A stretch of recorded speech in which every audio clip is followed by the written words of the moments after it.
অনেকদিন পর সবাই মিলে বাহিরে ঘুরতে গেলাম, তাও আবার সবাই একই কালারের ড্রেস পরে। আর ঘুরতে গিয়ে আমরা অনেক মজা করলাম, প্লাস খাওয়া দাওয়া করলাম। তো সবকিছু নিয়েই থাকছে আজকের ভিডিওটা, তাই না টেনে সম্পূর্ণ ভিডিওটি দেখুন এবং এনজয় করুন। যাই হোক, আসসালামু আলাইকুম, সবাই কেমন আছেন? আশা করি অনেক অনেক ভালো আছেন এবং আলহামদুলিল্লাহ আমরাও অনেক ভালো আছি। বরাবরের মতোই আরো একটি নতুন ভিডিও নিয়ে আপনাদের সামনে হাজির হলাম। আজকের দিনটা শুক্রবার, মানে ছুটির দিন, তাই ভাবলাম সবাই মিলে একটু ঘুরতে যাই। সারাক্ষণ বাসায় বসে থাকতে থাকতে একদম বোর হয়ে গেছি, তাই সবাইকে বললাম চলো একটু ঘুরে আসি। এই তো সবাই রেডি হয়ে গেছে, সাথে আমিও। আর এখন আমরা যাব ক্লোজারে, মানে যমুনার ঘাটে, সবাই মিলে বিকেল বেলা আড্ডা দেওয়ার জন্য সেরা একটি জায়গা। এই তো আমরা সবাই মিলে রিক্সায় উঠে পড়েছি। আমরা যাচ্ছি এই রিক্সাতে, আর আমাদের সামনে যাচ্ছে আরো তিনজন, মানে সাগররা। আমরা সবাই যেই বাসায় থাকি সেখান থেকে ঘাটে আসতে খুব একটা সময় লাগে না, তাই অল্প সময়ের ভিতরে আমরা চলে আসলাম। আর আজকেও আমরা সবাই অনেক আগেই চলে আসছি, মানে এখনো সবাই ওইভাবে আসে নাই, একদম ফাঁকা চারিদিকটা। সবগুলো সিঁড়ি জুড়ে মাত্র দুইটা আপু বসে আছে, তবে কিছুক্ষণের মধ্যে এই জায়গায় অনেক মানুষের আনাগোনা হয়ে যাবে। তো এরপর আমরা সবাই সিঁড়ি দিয়ে নিচে নেমে আসলাম, আর এখানে চলে আসলাম পাথরের উপরে। নিচে আসতে না আসতেই এখানে এসে দেখি বন্ধু ছবি তোলার জন্য পোজ দিয়ে দাঁড়িয়ে আছে। সবাই যখন ছবি তুলবি তাহলে আমারটা দিয়ে শুরু হোক,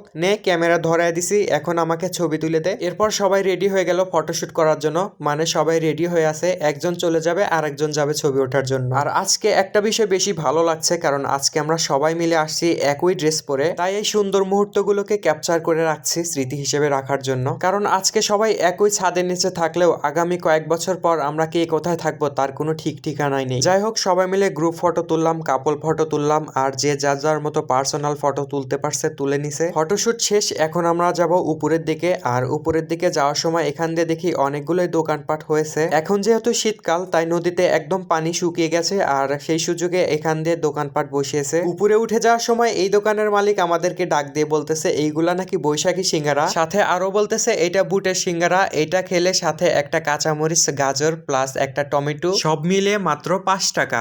এই ডায়লগটা শুনে আমার পাশের দেশের রাজুদার কথা মনে পড়ে গেল। দেখতেই তো পাচ্ছেন এখানে সবগুলো আইটেমই দেওয়া আছে। যাই হোক, সিঙ্গারাটা অনেক মজার ছিল, সবাই মিলে সবগুলো সিঙ্গারা নিমিশেই শেষ করে দিয়েছি। এইখানে খাওয়া দাওয়া শেষ করে আমরা উপরের দিকে যাচ্ছি, আর সবাই বলা বলি করতেছি যে এরপর কি খাওয়া যায়। ভাবতে ভাবতে মনে হলো এইখানে একজন আপু আছে যার কাছে হোমমেড সব আইটেমই পাওয়া যায়, তাই সরাসরি চলে আসলাম সেই আপুর কাছে। অ্যান্ড আপুকে এসে বললাম আপনার কাছে কি কি আইটেম রয়েছে। তিনি আমাদের একে একে সবগুলো আইটেমের নাম বললেন। হাঁসের মাংস, খিচুড়ি থেকে শুরু করে অনেক কিছুই পাওয়া যায় যেগুলো তিনি বাসা থেকে রান্না করে নিয়ে আসেন। এছাড়াও ফুচকা, চটপটি, ভেলপুরি সহ নানান ধরনের আইটেম এখানেই বানিয়ে বিক্রি করেন। আমরা যেহেতু সবাই দুপুরবেলা খাওয়া দাওয়া করে বের হয়েছি, তাই এখন ভারী কিছু খাবো না, হালকার মধ্যে যাওয়া হয় তাই খাবো। তাই আমরা আপুকে বললাম যে আমাদের জন্য কিছু পাকোড়া বানিয়ে দেন এবং ঝালমুড়ি হাতে মাখিয়ে দেন। এই তো আমাদের জন্য ঝালমুড়ি চলে এসেছে, এবং খাওয়ার পর সত্যি এটা অনেক সুন্দর ছিল, স্বাদটা অনেক দারুণ ছিল। ঝালমুড়ি শেষ করে আমরা এখন বসে আছি, কারণ আমাদের জন্য পাকোড়া ভাজা হচ্ছে। আর একটু পরে চলে আসলো গরম গরম পাকোড়া, সাথে টমেটো সস। আর এই পাকোড়াগুলোর স্বাদটাও অনেক মজার ছিল, সবাই তো একদম চেটেপুটে খেয়ে শেষ করে ফেলছে। আর এই আপুটাকে দেখে বেশ ভালোই লাগছে, কারণ তিনি একজন সফল উদ্যোক্তা হতে পেরেছেন। আপনারা যদি এখানে আসতে চান তাহলে অবশ্যই আসবেন, কারণ এখানে হোমমেড অনেক আইটেমই পেয়ে যাবেন। আর আপুর দোকানটা গেট থেকে ঢুকে হাতের একটু বাম দিকে গেলেই পেয়ে যাবেন। যাই হোক, খাওয়া দাওয়া শেষ করে আবার আমরা চলে আসলাম সিঁড়িতে, আর এখন দেখেন কত মানুষ চলে এসেছে। আমরা যখন প্রথম আসলাম তখন কিন্তু খুব একটা মানুষজন ছিল না,